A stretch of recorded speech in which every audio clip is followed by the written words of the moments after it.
오늘 어버이 주를 맞아 우리에게 주시는 하나님의 말씀은 요한복음 7장 10절에서 24절까지 말씀입니다. 요한복음 7장 10절에서 24절까지 말씀입니다. 제가 봉독해 올리겠습니다. 그 형제들이 명절에 올라간 후 자기도 올라가시되 나타내지 않고 비밀히 하시니라. 명절 중에 유대인들이 예수를 찾으면서 그가 어디 있느냐 하고 예수께 대하여 무리 중에서 수군거림이 많아 혹은 좋은 사람이라며 혹은 아니라 무리를 미혹하게 한다 하나 그러나 유대인들을 두려워함으로 드러나게 그를 말하는 자가 없더라. 이미 명절의 중간이 되어 예수께서 성전에 올라가사 가르치시니 유대인들이 기이 여겨 가로되 이 사람은 배우지 아니하였거늘 어떻게 그를 아느냐 하니 예수께서 대답하여 가라사대 내 교훈은 내 것이 아니요 나를 보내신 이의 것이니라. 사람이 하나님의 뜻을 행하려 하면 이 교훈이 하나님께로서 왔는지 내가 스스로 말함인지 알리라. 스스로 말하는 자는 자기 영광만 구하되 보내신 이의 영광을 구하는 자는 참되니 그 속에 불의가 없느니라. 모세가 너희에게 율법을 주지 아니하였느냐? 너희 중에 율법을 지키는 자가 없도다. 너희가 어찌하여 나를 죽이려 하느냐? 무리가 대답하되 당신은 귀신이 들렸도다. 누가 당신을 죽이려 하나이까? 예수께서 대답하여 가라사대 내가 한 가지 일을 행하매 너희가 다 이를 인하여 괴히 여기는도다. 모세가 너희에게 할례를 주었으니 그러나 할례는 모세에게서 난 것이 아니요 조상들에게서 난 것이라. 그러므로 너희가 안식일에도 사람에게 할례를 주느니라. 모세의 율법을 피하지 아니하려고 사람이 안식일에도 할례를 받는 일이 있거든 내가 안식일에 사람의 전신을 건전케 한 것으로 너희가 나를 노여워하느냐? 외모로 판단하지 말고 공의의 판단으로 판단하라 하시니라. 아멘. 할렐루야. 오늘도 주님의 은혜가 여러분과 함께 하시기를 축복합니다. 오늘도 주님의 영생의 말씀을 기쁨으로 먹고 영원히 사는 기쁨을 누리는 성도님들 되시기를 주님의 이름으로 축원드립니다. 영생의 말씀을 먹어야 삽니다. 이것을 믿으시길 바랍니다. 오늘 서론에서는 함께 묵상해 보기를 원하는 것이 영생의 말씀을 대하는 우리의 마음과 자세입니다. 지난주의 서론이 그것이었지요. 영생의 말씀을 먹지 않으면 다른 것으로 해결될 수 없다 하였습니다. 결국 사는 것은 먹어야 사는 것이요 먹지 못하면 죽는 것이고 그 나타나는 특징들이 예민해지고 삶에 많은 문제들이 일어나는 것을 나누었습니다. 그런 우리가 이 말씀을 대할 때 어떤 마음, 어떤 자세로 나오는가? 여러분들은 어떻습니까? 오늘 이 말씀의 시간 여러분들은 어떤 마음과 어떤 자세를 가지고 나오셨습니까? 혹시 못 먹어도 다음 주에 다시 먹으면 된다라는 생각이 있으십니까? 아니면 다른 간식거리들이 있으니 그 한 끼 안 먹는다고 안 죽는다는 생각을 가지고 계시지는 않습니까? 제가 공부 잘하는 모범생의 특징을 알기 위해서 인터넷 검색을 해보니 이렇게 나와 있는 것을 보게 되었습니다. 모범생은 첫 번째, 꾸준히 공부하지 밤새 공부하거나 벼락치기를 하지 않는다라고 합니다. 매일매일 주어진 시간 동안 꾸준하게 성실하게 이 공부를 해나간다는 겁니다. 또 다른 시선이나 소리에 신경 쓰지 않고 오직 선생님의 말에만 집중한다고 합니다. 다른 것에 시선을 빼앗기지 않고 그 시간에 주어진 의미를 아는 것이죠. 그리고 세 번째는 대충 보지 않고 하나라도 놓치지 않으려는 배움에 대한 갈급함이 있다라고 합니다. 누군가는 시험만을 만점 받기 위해서 답만 외우기도 할 것입니다. 그러나 정말 모범생은 모든 스쳐 지나간 것까지 모든 작은 속에서도 원리를 깨달아 알려고 하고 이해하려고 하고 그래야 응용력이 생겨서 다른 문제들도 다 해낼 수 있는 것입니다. 마지막으로는 분명한 목표와 목적 의식을 가져야 한다라고 말합니다. 이 네 가지 더 많겠지만 이 네 가지의 모범생의 항목들을 보면서 여러분들은 어떠셨습니까? 여러분들의 학창 시절에 이렇게 공부하셨습니까? 첫 번째 꾸준함, 두 번째 집중력, 세 번째 간절함, 네 번째 목표 의식입니다. 내가 왕년에 좀 날고 기고 하셨던 분들은 나도 그랬지라고 하시겠고, 그거는 좀 정신이 이상한 친구들이 그러는 것이지라고 생각하실지도 모르겠습니다. 그런데 이것은 공부 잘하는 학생들의 특징뿐만 아니라 우리의 신앙에 있어서도 동일하게 적용해 볼 수 있을 것 같습니다. 신앙에 있어서도 모범생은 말씀을 꾸준히 성실하게 먹지 한꺼번에 많이 먹겠다고 일주일에 한 번 혹은 여러 가지의 시간이 주어졌을 때 그때만 먹지 않습니다. 문제만 생길 때 말씀을 찾지 않는다는 겁니다. 또 엉뚱한 생각이나 다른 것에, 다른 사람의 모습에 마음을 빼앗기지 않고 생각을 흔들리지 않고 오직 주님께 집중하는 자가 신앙의 모범생이라 할 수 있습니다. 그리고 세 번째는 오늘 말씀을 반드시 받고 오늘 주님을 만나고 돌아가겠다는 사모함, 간절함이 있는 사람이 모범생입니다. 마지막으로 네 번째, 하나님을 기쁘시게 하기 위한 목표, 하나님께 영광 올리겠다는 그 분명한 목적으로 사는 사람이 바로 모범적인 그리스도인이라고 할 수 있습니다. 누군가에게 본이 되고 누군가에게 선한 영향력을 끼칠 수 있는 그런 신앙인 말입니다. 그런 모범적인 신앙인은 단순히 말씀 앞에서의 어떤 자세와 태도만이 아니라 삶의 모든 순간의 태도, 신앙생활의 모든 영역에서도 동일한 태도를 보이게 됩니다. 기도할 때도, 전도할 때도, 헌신할 때도, 가정에서나 사회에서나 이웃 간의 모든 관계에서 이와 같은 덕을 끼치고 본이 되는 사람이 될 것임을 틀림이 없습니다. 반대로 거기에서 덕이 되지 않고 오히려 해가 되는 그런 사람이라면 그건 말씀 앞에서 우리가 성실하지 못했고 집중하지 못했고 간절해야 듣지 못하였고 목표가 없었기 때문이라고도 할 수 있습니다. 왜냐하면 하나님과의 관계에서부터의 문제가 우리의 삶의 모든 영역에서의 깨어진 문제로 드러나기 때문입니다. 모범적인 그리스도인, 여러분들은 어떻습니까? 여러분들은 모범생입니까? 열등생입니까? 이 하나를 기억하셨으면 좋겠습니다. 말씀을 들을 때는 순종하려는 마음과 자세가 필요합니다. 주님, 내가 주님께 순종하고자 하니 내게 말씀하여 주시옵소서. 순종할 수 있는 내게 말씀을 주시옵소서. 이런 중심으로 나아와야 한다는 것입니다. 사랑의 시작은 관심에서부터 시작된다고 하지요. 그래서 어린아이가 친생아 아이가 무슨 말을 하는지 알아들을 수 없고 울기만 하지만 그 부모는 관심을 가지고 있기 때문에 그 아이가 뭘 필요한지, 기저귀를 갈아달라는 것인지, 배가 고프다는 것인지, 뭐가 불편하다는 것인지를 빠르게 관심을 가지고 찾아가려고 노력을 합니다. 마찬가지로 신앙 역시도 관심이부터 시작이 되어져야 한다는 것입니다. 우리 부부성장학교 학생들이 매주 전해주는 미션이 있는데 그건 배우자에게 관심 갖기입니다. 내 배우자가 뭘 필요로 하는지 그 필요를 알아야 도와줄 수 있고 그 필요를 도와주어야 비로소 돕는 배필로서 사랑받고 있음을, 또 내가 사랑해야 되는 대상임을 알고 그렇게 동행할 수 있기 때문입니다. 우리 학생들이 얼마나 모범생들인지 서로의 관심을 알기 위해서 굉장히 노력하는 모습들을 보게 됩니다.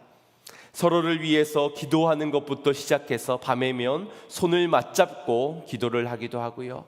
또 식탁에 고기 반찬이 올라갔다고 감탄을 하기도 하고 화장실 청소가 돼 있어서 그걸로 기뻐하기도 합니다. 또 없던 애교가 생기고 스킨십까지 한다고 내 평생 이런 게 처음이라고 40년 만에 고백하기도 하십니다. 설거지와 집안일도 얼마나 잘하는지 칭찬만 하다가 이 교육 시간이 거의 다 채워질 정도입니다. 많은 신앙인들이 자기 자신에게는 관심이 많은데 정작 하나님에 대한 관심은 별로 없는 듯 살아갑니다. 예배를 드리러 와서 하나님께 드리기 위해서 와서는 자신이 받기 위한 예배를 드리고 자신이 얻고 돌아갈 것만 찾다가 돌아갑니다. 여러분들은 어떻습니까? 나에게 관심이 있으십니까? 아니면 하나님께 관심이 있으십니까? 효도는 부모에게 더 관심을 가져야 드려질 수 있는 것 같습니다.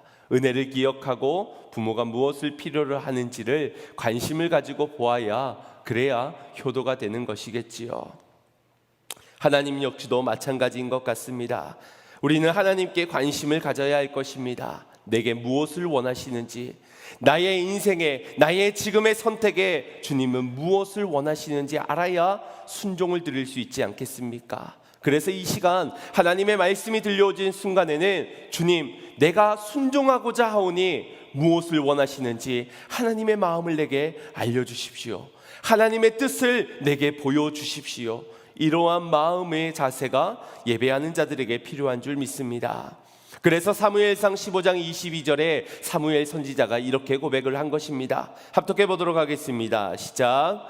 사무엘이 가로되 여호와께서 번제와 다른 제사를 그 목소리 순종하는 것을 좋아하심같이 좋아하시겠나이까? 순종이 제사보다 낫고 듣는 것이 수양의 기름보다 나으니. 아멘. 하나님께서 무엇을 좋아하신다고요? 순종의 제사. 순종하는 것이 제사하는 것보다 낫다 하여서 제사가 싫은 게 아닙니다. 그러나 순종이 빠져버린 제사는 원치 않으신다는 것입니다. 우리가 여호와의 말씀을 순종하기 위해 듣고자 하는 그 간절함에, 또 꾸준함에, 성실함에, 또 집중함에, 또 목표를 가지고선 주님 앞에 나아올 때 주님은 그런 우리의 순종의 제사를 수양의 기름보다 낫다라고 하십니다. 우리가 왜 원수를 사랑하지 못합니까? 사랑하라는 말씀을 하나님의 말씀으로 받지 않기 때문입니다. 왜 예수님을 따라 제자로 살아가지 못합니까? 나를 부르신 주님의 명령을 온전히 받지 못했기 때문입니다. 하나님께서 어린 사무엘을 부르셨을 때에는 하나님의 말씀이 희귀해졌던 시기입니다. 사무엘아 사무엘아 불렀을 때에 사무엘은 그것이 하나님의 음성인 줄 모르고 엘리 제사장을 찾아가 나를 부르셨나이까를 물으셨습니다. 그것을 해석해 보자면 하나님이 사무엘을 불렀지만 하나님께 순종하러 나아간 것이 아니라 엘리 제사장에게 순종하러 나아갔다는 것으로 해석할 수 있습니다. 그렇게 사무엘은 엘리 제사장에게, 사람에게 순종하여 그에게 3번이나 잘못 찾아갔습니다. 그런데 우리의 신앙이 그러할 수 있다는 겁니다. 주님은 나를 부르시고 계신데 내 무언가를 원하고 계시고 나의 순종의 걸음, 순종의 예배, 관심을 가지고 그것을 알아 그 일에 마음을 두고 중심을 두고 오기를 원하시는데 우리는 어떻습니까? 듣고도 세상 앞에, 듣고도 사람 앞에, 듣고도 성공 앞에, 듣고도 우리의 뜻과 우리의 생각 앞에 서 있는 우리의 모습 아닙니까? 거기에는 얼마든지 순종하려 하지만 정작 하나님의 뜻에는 순종하려 하지 않는 것이 우리들의 모습이 아닌지를 돌아봐야 할 것입니다. 사랑하는 성도 여러분, 이 시간 주님의 말씀이 선포되어지는 이 자리 가운데 우리 모두가 주 여호와여 내게 말씀하여 주시옵소서, 주의 종이 듣겠나이다. 사무엘이 고백했던 그 고백이 저와 여러분에게 있기를 간절히 소망합니다. 순종하기 위한 목적으로 성실히 들으시고 집중하여 들으시고 간절함으로 들으시고 그렇게 순종의 제사를 드리는 성도님들이 되시기를 주님의 이름으로 축복합니다. 오늘 본문에서도 보면 영생의 말씀 앞에서 이 순종의 마음이 없기 때문에 예수님의 가르침을 온전히 듣지 못한 사람들의 모습이 기록되어져 있습니다. 먼저 유대인들에게는 명절을 지키는 것이 선택이 아닌 의무였습니다. 우리 그리스도인들이 주일 성서를 선택이 아닌 의무로 온전히 주일 성서를 하는 것처럼 그들에게도 의무였습니다.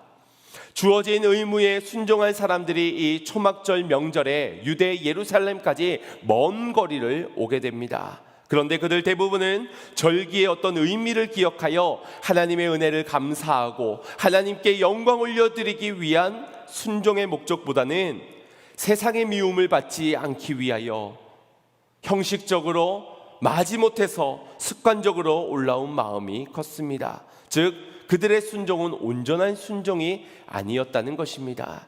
그들의 예배를 하나님이 기뻐 받으시지 않으셨다는 것입니다. 예수님의 형제들도 그런 마음에 예수님은 그냥 두고 예루살렘 예루살렘으로 향하였던 것입니다. 10절 말씀을 함께 보겠습니다. 시작. 그 형제들이 명절에 올라간 후 자기도 올라가시되 나타내지 않고 비밀히 하시니라. 아멘. 지난주에 우리가 나누었듯이 예수님께서는 형제들에게 너희는 명절에 올라가라. 그러나 나는 아직 때가 되지 않았으니 나는 아직 올라가지 않겠다라고 하였습니다. 마치 안 갈 것처럼 말씀을 하셨는데 지금 오늘 본문에서는 예수님이 사람들에게는 나타내지 않으시고 은밀하게 그래도 가셨다라고 기록하고 있습니다. 우리는 여기서 두 가지를 주목해 보게 됩니다. 왜 가셨는가라는 의문과 그리고 가시려면 당당하게 가시지 왜 나타내지 않고 비밀히에 은밀히 가셨는가라는 질문입니다. 첫 번째, 예수님은 왜 안 가시겠다 하셨던 것 같은데 가셨는가? 예수님을 잡아 죽이려는 사람들이 있다고도 하셨는데 그럼에도 왜 거기까지 가셨는가? 먼저 예수님이 안 간 이유가 지난주에 무엇 때문이라고 하였습니까? 하나님의 때가 차지 않았기 때문이라 하였습니다. 그렇다면 그분이 가신 이유는 무엇이겠습니까? 그 때가 찼기 때문이라는 것입니다. 순종하기 위해 이 땅에 오신 순종의 어린 양 되신 예수님께서 다른 무슨 이유가 있겠습니까? 때가 찼기 때문에 하나님의 뜻대로 순종하기 위해 올라가셨다라는 것입니다. 아직은 안 가겠다 하신 것이지 영원토록 안 가시겠다는 것이 아니었습니다. 결국 주님은 순종하기 위해 올라가셨습니다. 그렇다면 두 번째의 질문, 가시려면 당당하게 가시지 왜 죄 지은 사람처럼 나타내지 않고 은밀히 가신 것인가? 자신을 죽이려는 사람들을 피해서 그리한 것이다 라고 우리는 쉽게 해석할 수 있겠지만 그 답은 어울리지가 않습니다. 왜냐하면 14절 말씀을 보면 이미 명절의 중간이 되어 예수님께서 성전에 올라가사 가르치셨다라고 말씀합니다. 가장 사람들이 모이게 되는 그 성전에서 그냥 가만히 있는 것이 아니라 가르치셨다, 자신을 드러내셨다라는 것입니다. 사람들에게 잡혀갈까 봐 은밀히 가신 것이라면 가장 많이 모인 그 자리에서 그것도 가르치는 사역은 잠시 미뤄둬야 할 것 같은데 명절 중간에 그 사역을 하신 겁니다. 그럼 왜 나타내지 않고 비밀히 가셨는가? 우리는 지난날 앞서 형제들이 예수님께 조롱하듯이 비웃듯이 권했던 말을 기억하고 있습니다. 당신이 행한 바 그 놀라운 일들을 저 유대에 가서도 한번 나타내 보여보시오 라고 비웃듯이 말하였습니다. 세상의 목적은 이처럼 나타내 보여지는 것입니다. 드러나고 어떠한 결과가 맺어지고 겉으로 인정받는 그것이 목적입니다. 그러나 하나님의 목적은 세상의 방식처럼 그렇게 나타내 보여지는 것에 있지 않습니다. 육에 있는 것이 아니라 영에 있는 것처럼 주님은 나타내는 것에 목적이 있는 것이 아니었다는 겁니다. 사단이 광야에서 예수님께 유혹했던 유혹의 세 가지를 기억하실 겁니다. 돌이 떡이 되게 해보라, 저 높은 곳에서 뛰어내려 보거라, 나에게 절을 하면 이 모든 세상의 영광을 너에게 주겠다. 능력의 하나님이신 예수님이라면 이 모든 것들을 충분히 해내고도 남으시는 분이시지만 주님은 능력을 나타내지 아니하셨고 다만 말씀을 나타내셨습니다. 그 말씀이 곧 능력이 되기 때문입니다.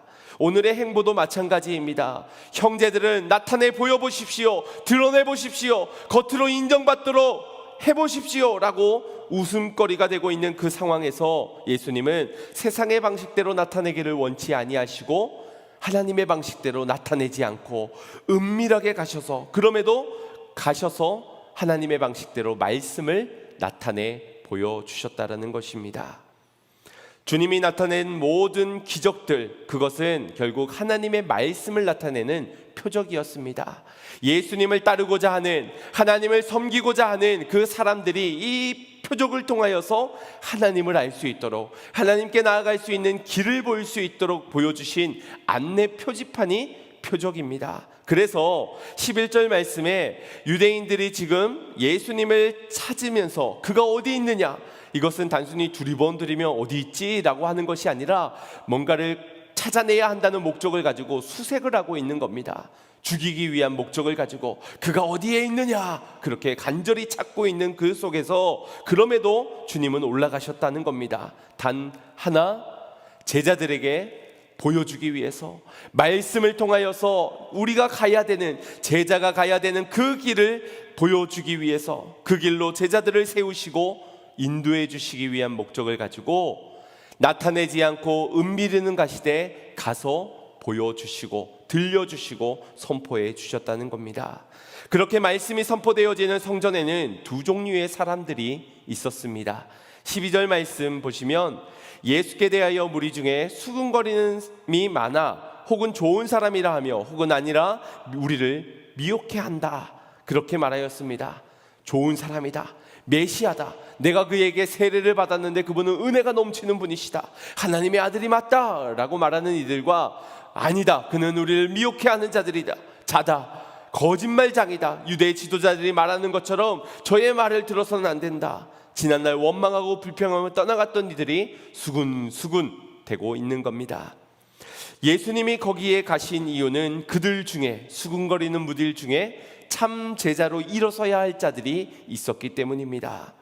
13절 말씀을 보시면 그러나 유대인들을 두려워함으로 드러나게 그를 말하는 자가 없다. 믿는 자들도 있고 믿지 않는 자들도 있고 은혜 입은 자들도 있고 원망하는 자들도 있고 그 무리들 중에서 모두가 지금 유대인들 앞에, 유대 지도자들 앞에 두려운 마음에 예수 그 이름을 드러낼 사람이 아무도 없었던 겁니다. 그래서 수근거리기만 하고 있는 그들을 위하여 주님은 가신 것입니다. 어쩌면 유대 지도자들에게 죽임을 당하는 것은 예수의 이름을 말하는 자보다 예수 당사자일 겁니다. 그러니 두려워한다면 예수님이 더 두려워야 하는데 오히려 따라가지도 못하고 있는 그 제자들이 그 이름을 말하지 못하여서, 복음을 증거하지 못하여서 벌벌 떨고 있고 오히려 두려워야 하는 예수님이 그 두려움의 자리 가운데 나아가고 계시다는 것을 보게 됩니다. 주님은 주님의 이름이 선포되어지고 주님의 이름으로 모여진 자리를 찾아가시고 임하십니다. 거기에도 임재하시지만 풍랑 가운데 두려움에 떨고 있는 제자들이 예수님의 이름을 부르짖지도 못할 만큼 두려움으로 가득 차 있는 그 바다 한가운데도 주님은 무리를 걸어서도 찾아가셨습니다. 이것이 무슨 의미겠습니까? 신앙의 모범생들이 주님의 말씀을 꾸준히 듣고 또 집중하여 듣고 사모함으로 듣고 목적을 가지고 듣고 있는 그들에게 주님은 반드시 찾아가 임하여 응답하여 주실 것이지만 그들뿐만 아니라 신앙의 열등생인 것처럼 보여지는 오늘날 저와 여러분 가운데서도 사모하지 못하고 집중하지 못하고 다른 것에 마음을 빼앗기고 치우쳐 있는 그런 열등생에게도 우리 주님은 나타내 보이시진 않지만 그래도 은밀히 찾아가시어서 우리를 만나주시고 우리에게 말씀으로 채워주시고 우리를 온전히 세워주신다라는 것입니다. 우리는 그때의 주님을 볼 수 있어야 할 것입니다. 그러나 오셨음에도 불구하고 말씀을 듣고 있음에도 불구하고 눈을 들어 보지 못하고 있다면 어찌 만날 수 있겠습니까? 마음 문을 닫고만 있다면 어찌 그 주님을 영접할 수 있겠습니까? 주님의 손을 붙잡지 않으면 우리는 답을 얻지 못하는 것입니다. 결국 우리의 인생은 물음표의 인생으로만 살다가 결국 하나님은 죽었다, 예수 그리스도는 거짓이다, 마침표를 찍는 인생으로 살아갈 수밖에 없는 겁니다. 예수님을 만났다면 물음표인 우리의 인생이 느낌표가 되어야 하지 않겠습니까? 그래, 이분이 메시아다, 이분이 우리를 구원할 자이다, 그래, 그분의 영생을 말씀을 믿는 것이 우리가 영원히 사는 길이다, 순종하겠습니다, 느낌표, 아멘하겠습니다, 느낌표. 그렇게 느낌표의 인생이 주님의 말씀 앞에서 되어지지 못한다면 가장 불행한 인생으로 마침표를 찍고 말게 될 것입니다. 주님께서는 그런 불쌍한 인생들을 향하여서 오늘의 본문의 말씀들을 하고 계신 겁니다. 그런 불쌍한 인생들의 언어가 어떠하였는지를 보십시오. 15절 말씀입니다. 합독해 봅니다. 유대인들이 기이 여겨 가로되 이 사람은 배우지 아니하였거늘 물음표입니다. 예수님이 찾아오셨고 예수님의 말씀을 들려주셨고, 그런데 물음표입니다. 예수님이 가르치셨던 말씀이 어떤 말씀이었는지를 성경에선 기록하고 있지는 않지만 물음표가 여전히 해결되지 않은 모양새입니다. 예수님의 제자들도 물음표는 있었지만 예수님의 말씀을 듣기 전에 물음표였고, 그분의 말씀을 듣고 나서는 느낌표가 되어 그물을 버려두고 배를 버려두고 부모를 버려두고 주님을 쫓게 되었습니다. 그러나 말씀을 듣고서도 여전히 물음표는 문제가 되어질 수밖에 없는 겁니다. 그러다가 결국 마침표가 찍어질 것이기 때문에 그들의 질문은, 이 사람은 배우지 아니하였거늘 어떻게 그를 아느냐? 지금 이 상황에서 아무런 도움이 되지 못하는 그런 질문입니다. 아니, 오히려 주변의 사람들의 마음마저도 불신을 갖게 하는 그런 부정적인 말을 쏟아내고 있는 겁니다. 예수님은 출신은 나사렛이라는 보잘것없는 곳의 출신이고, 그의 전통성은 힐렐 학파나 아니면 샴마이 학파라는 당대의 유능한 랍비들을 배출해내는 그런 학파 출신도 아니고, 사도 바울과 같은 가멜라엘의 그런 학문을 배운 그런 제자도 아닌데, 그런 그가 전하고 있는 이 말이 무슨 말이냐? 그가 어찌 배우지도 못하고 이런 말을 하고 있느냐? 놀라워서 하는 말이기도 하지만 듣는 사람들로 하여금은, 그래, 저 사람의 출신이 그러하지, 저 사람의 배움이 그 정도밖에 되지 못하지, 그러면서 부정하게 만드는 효과를 일으킨 겁니다. 이것이 바로 순종하려는 자세로 사모하는 마음으로 나아오지 못한 이들의 모습인 것입니다. 이런 이들의 삶엔 말씀이 선포되어져도 사사건건이 시비입니다. 부정적입니다. 그래서 공동체를 어지럽게 만들기도 합니다. 오늘 순종할 어떤 말씀을 듣지 않고도 상관없고, 들어도 순종하지 못할 마음으로 있는 이들의 모습이 바로 이들의 모습인 겁니다. 주님께서는 그런 그들에게 이렇게 말씀하셨습니다. 16절입니다. 시작. 예수께서 대답하여 가라사대 내 교훈은 내 것이 아니요 나를 보내신 이의 것이니라. 아멘. 나의 가르침은, 내가 전하는 말씀은, 내가 너희에게 주는 양식은 사람이 주는 것이 아니라 하나님이 주는 것이라는 겁니다. 너희는 너희가 하는 말이지만 나는 하나님이 전하는 말을 하는 것이다. 학식이 뛰어나고 전통성이 있는 사람의 가르침이 아니라 하나님이 내게 주신 영생의 말씀을 내가 주는 것이다. 지금 이 시간도 목사의 말이 아니라, 사람의 말이 아니라 하나님의 말씀으로 받아야 산다라는 것을 믿으시기 바랍니다. 그럼 어떻게 하면 이 하나님의 말씀을 우리가 받을 수 있는가? 앞서 말씀했던 모든 말씀의 총체적인 말을 예수님께서 이렇게 하십니다. 17절입니다. 시작. 사람이 하나님의 뜻을 행하려 하면 이 교훈이 하나님께로서 왔는지 내가 스스로 말함인지 알리라. 아멘. 사람이 하나님의 뜻을 행하려 하면, 이것이 무슨 자세입니까? 순종의 자세입니다.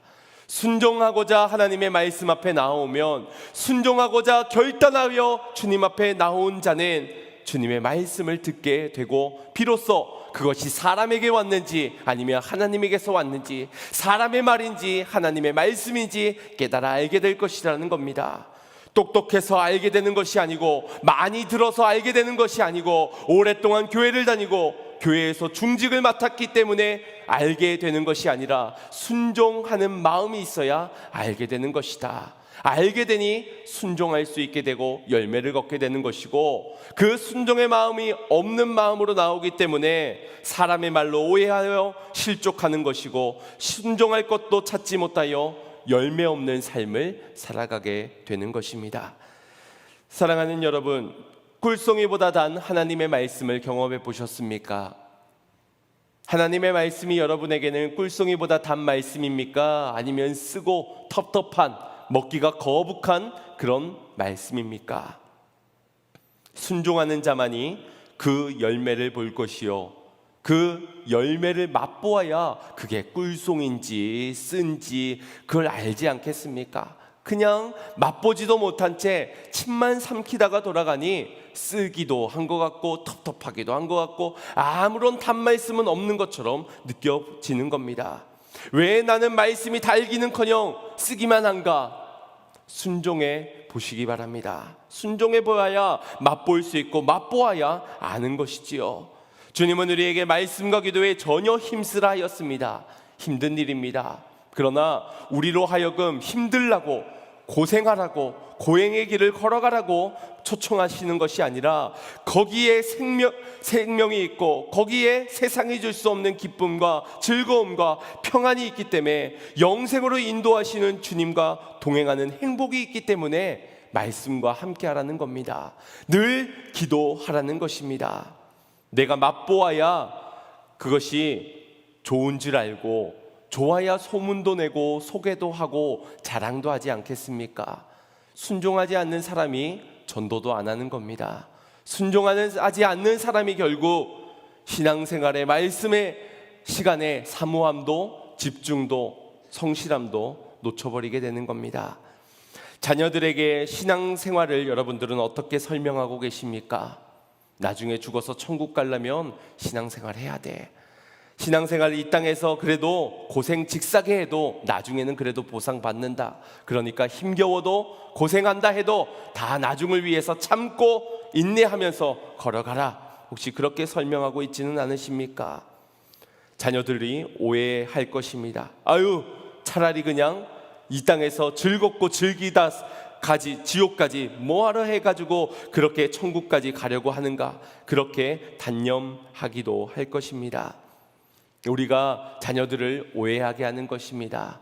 내가 맛보아야, 순종을 통하여 맛보아야 이 맛의 기쁨을, 즐거움을, 행복함을 자녀들에게도 전해줄 수 있지 않겠습니까? 결국 내가 천국의 기쁨을 맛보아야 저들에게도 전해줄 수 있다는 겁니다. 강요한다고 자녀들의 신앙을 갖는 것이 아닙니다. 내가 순종해야 자녀들도 따라 순종할 수 있는 것입니다. 우리가 먼저 순종하기를 원합니다. 우리가 먼저 순종의 마음으로 주의 말씀을 찾고 구하고 두드리기를 소망합니다. 유대인들에게 최고의 율법은 안식일을 거룩하게 지키는 일이었습니다. 이 안식일을 범하지 않으려고 그들은 수백 수천 개의 세부 항목들을 스스로 만들어내어 몇 발자국을 안식일에는 걸으면 안 된다라는 규율을 세우기도 하고 짐을 들면은 안 되기도 하고 또 의료 행위를 하면 안 된다. 그것이 안식일을 거룩게 지키는 것이다라고 수천 가지 항목들을 세워 놓았습니다. 그래서 예수님께서 지난 요한복음 6장에서 안식일을 맞아서 38년 된 병자를 베데스다 목가에서 일으킨 사건을 두고 이 유대 지도자들이 죽이려 하는 겁니다. 그가 안식일을 범하였다. 그냥 말씀으로 일어나라 하신 것이지만 그가 일어났기 때문에 그게 의료 행위가 되는 것이고 내 자리를 들고 일어나라 했기 때문에 그 짐을 들게 만든 것이기 때문에 그것도 안식일을 범하게 만든 것이라는 겁니다. 그래서 죽이고자 하는 그들, 그런 그들은 과연 안식일을 거룩하게 잘 지키고 있는 것일까요? 그것이 아니었습니다. 그래서 예수님은 그들이 지키고 있지 않음을 후반절의 말씀들을 통하여서 말씀해 주고 있는 겁니다. 아이가 태어난 날이 안식일이 되면은 이제 8일이 지나고 나면 다음이 또 안식일이 됩니다. 그러나 8일 만에 할례를 베풀어야 하는 유대인들에게 있어서는 이 할례, 의료 행위들을 남성의 생식기에 표피를 벗겨내는 그것이 분명 의료 행위였습니다. 그럼에도 불구하고 이 할례를 받지 않게 되면 앞당겨 하루 전날 받거나 하루 뒤에 받게 되면은 그것은 온전한 할례의 순종이 아니기 때문에 할례를 받지 않는 자들은 이스라엘의 그 혈통에서 이스라엘 하나님의 백성의 전통에서 끊어지게 되는 것이라고 명하고 있기 때문에 그것을 어길 수는 없었습니다. 결국 그들은 안식일에도 할례를 베푸는 선택을 하게 됩니다. 그리고 자신들의 행위들을 이제 정당화해야 했기 때문에 그들이 하는 말은 이것이었습니다. 할례는 모세 이전에 조상에게로부터 아브라함에게부터 나온 것이다. 그런데 10계명은 그리고 여러 계명들은 이제 모세로부터 나온 것이기 때문에 그 전에 나온 할례를 지키는 것은 괜찮다. 그러나 모세의 율법들은 다 지켜 나가야 된다라고 말하고 있는 겁니다. 스스로가 만든 법으로 나타나는 오류를 스스로 괜찮다라고 면죄부를 주고 있는 것입니다. 그런 그들의 마음을 아셨기에 주님께서는 23절에 이렇게 말씀하신 겁니다. 합독해 보겠습니다. 시작. 모세의 율법을 폐하지 아니하려고 사람이 안식일에도 할례를 받는 일이 있거든 내가 안식일에 사람의 전신을 건정케 한 것으로 너희가 나를 노여워하느냐. 아멘. 난지 8일 만에 그 할례를 통하여서 거룩한 백성이라고 그 흔적을 새기고자 몸을 건정케 하고자 하면서 안식일에 사람을 일어나라 하여서 그의 전신을 깨끗하게 건전케 한 것을 너희가 어찌 노여워하느냐 묻고 있는 겁니다. 이웃을 사랑하라는 말씀은 지키지 않으면서 너희가 어찌 안식일을 거룩하게 여긴다 말하느냐. 10계명에 살인하지 말라라고 기록하였으되 19절에 보면 너희가 어찌하여 나를 죽이려고 하느냐. 너희가 그 계명조차도 지키지 않으려 하고 있다라는 겁니다. 그 말씀으로 누군가를 판단하고 정죄하고 죽이려 하고 있으면서 어찌 너희는 거룩하다 말하느냐. 너희 중에 율법을 지키는 자가 없도다. 너희 중에 순종하고 있는 자가 아무도 없도다 라고 말씀하고 계신 겁니다. 과연 유대인들이 스스로 자평하기를 나는 말씀을 지키고 있다, 나는 말씀의 율법을 다 지켜 준행하고 있다, 안식일을 거룩하게 지키고 있다 말하면서 그들은 과연 행복했을까요? 순종함을 통하여서 그들은 행복했을까? 내 자식이 아파서 죽어가고 있는데 그날이 안식일이어서 손쓸 방법이 없어서 걸어갈 수가 없어서 의료 행위를 할 수가 없어서 죽어가는 내 자식을 보는 부모의 마음이 순종했다고 행복하겠습니까? 과연 그들의 순종이 아브라함이 이삭을 바쳤던 그 순종이라고 누가 말할 수 있겠습니까? 아니라는 것입니다. 그들의 순종은 자기 영광을 위한 순종일 뿐인 것입니다. 이웃이 도적을 만나 죽어가고 있는데 그 곁을 지나가는 제사장이나 서기관들이나 오늘 안식일이니 온전히 지키기 위하여 그냥 지나치고 있는데 과연 그것이 안식일을 지키는 것이 맞냐라는 것입니다. 그래서 18절 말씀에 주님께서는 이렇게 말씀하신 겁니다. 합독하겠습니다. 스스로 말하는 자는 자기 영광만 구하되 보이신 이의 영광을 구하는 자는 참되니 그 속에 불의가 없느니라. 아멘. 스스로 말하는 자, 곧 누구입니까? 유대 지도자들. 순종하려 하지 않고 자신의 영광을 드러내기 위하여 순종하는 것처럼 하고 있는 그런 자들을 향하여 말하는 겁니다. 나는 하나님께서 내게 주신 말씀을 전하고 그 말씀을 따라 때가 채워졌을 때에 순종의 길을 걸어가고 있지만 너희는 어떠하냐는 겁니다. 율법을 말하면서 정작 그 말씀을 사랑하지 아니하고 그 말씀대로 순종하며 따르려 하고 있지는 않는구나. 너희는 자기 영광만을 구하는 자들이다. 화려하게 나타나지고 업적을 이루게 되었다고 하나님의 영광이 임하는 것이 아닙니다. 1등하는 자에게 영광이 임하고 그렇지 않은 자에게 영광이 없고 그것이 아니라는 겁니다. 오직 영광은 순종하는 자에게 임하는 것입니다. 순종하는 자에게 주의 영광이 임하고 순종하는 자만이 하나님께 영광을 올려드릴 수 있는 겁니다. 아무리 1등을 했어도 금메달을 땄어도 내가 하나님의 말씀대로 행한 순종이 아니었다면 하나님 영광을 받으시옵소서 해도 하나님 그 예배를 기뻐 받으시지 않는다라는 것입니다. 그러니 드러나는 것, 나타나는 것, 겉모습의 어떤 열매가 중요한 것이 아니라 나타나진 않지만 은밀하더라도 그래도 중심을 다해 하나님의 기쁨을 드리는 순종, 그 순종의 제사가 중요하다라는 것입니다. 사랑하는 성도 여러분, 혹시 우리가 사랑하고 있는 이유가 드러나는 것이기 때문에 나타나 보여지고 겉모습으로 어떤 결실을 맺는 것이기 때문에 그것이 성공이고 그것이 다 잘 되는 길이기 때문에 그래서 그 일에는 순종하고 있는 것입니까? 그래서 순종하지 않는 것에는 드러나지 않는 것이기 때문에 나타나지 않는 것이기 때문에 사람들이 인정해주지 않을 것이고 오히려 내가 손해보는 것이기 때문에 그래서 순종하지 않고 있는 이유이지는 않으십니까? 모든 것에서 하나님의 뜻이라면 순종하시길 바랍니다. 하나님의 말씀이기 때문에 그 말씀에 힘이 있고 그 말씀에 능력이 있고 그 말씀이 생명이 있기 때문에 그래서 순종하는 자가 되시기를 바랍니다. 주님은 오늘 삭개오를 부르셨던 것처럼 저와 여러분을 말씀 가운데 부르고 계신 줄 믿습니다.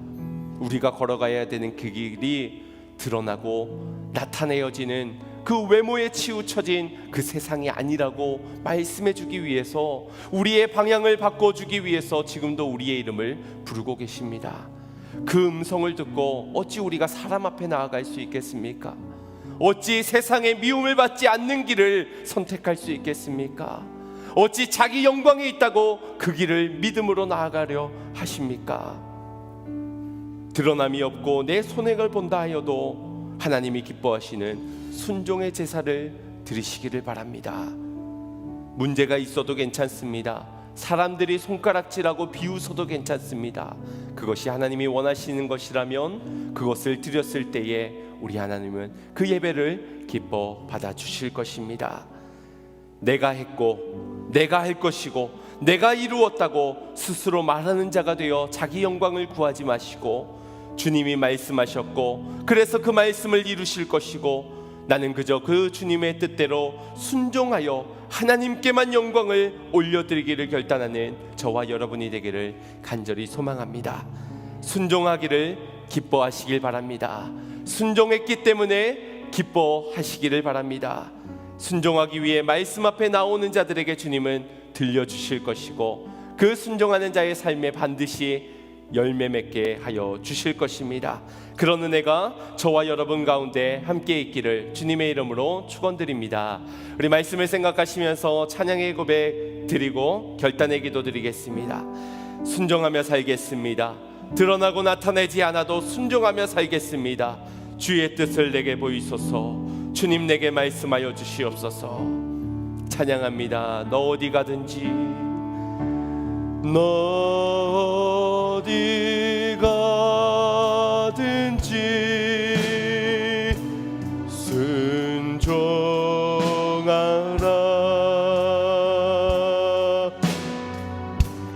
너 어디 있든지 충성하라.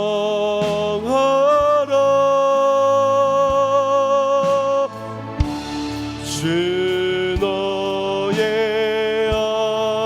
하나님 왕 되신 주 영원히 주님만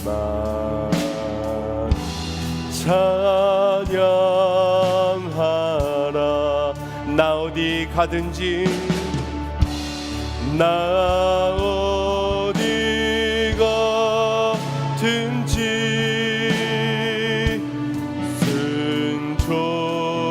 순종하리. 나 어디 있든지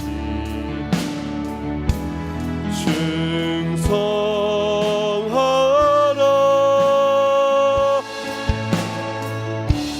주 나의 하나님 왕 되신 주 영원히 주님만 찬양하리.